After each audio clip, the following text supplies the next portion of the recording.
Le Karoq est l'un des deux SUV de la gamme actuelle Skoda. Il y a le gros, le Kodiaq, et en dessous donc celui-là, le Karoq, qui fait moins de 4,40 m de long. Il a un gabarit voisin de l'ATK, qui est un concurrent direct donc des 3008 ou Kadjar.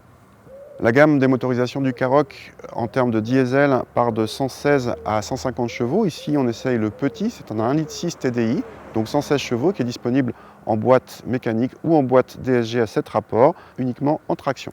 Les Karoq 4x4 existent avec le TDI 150. Pas de folie à l'intérieur, avec une planche de bord très correcte en termes de qualité de présentation, pratique avec beaucoup de rangement, mais sans fioritures. L'un des points forts vient de l'équipement assez complet, même sur cette finition intermédiaire, avec deux séries la climatisation automatique, le GPS, l'accès à bord et démarrage main libre, ou le freinage automatique d'urgence.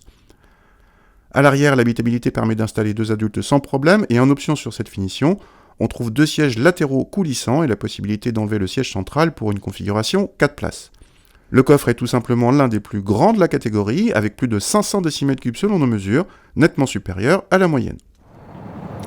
116 chevaux dans un SUV de cette taille-là, il est évident qu'on ne va pas affoler le chrono. La question est plutôt de savoir s'il est suffisant et si en termes d'agrément, ça se passe bien. La réponse est oui, globalement. Tant que vous restez sur le couple, ça relance bien. Le moteur est souple. Ici, on est avec la boîte DSG, toujours aussi agréable, rapide, douce, bien gérée.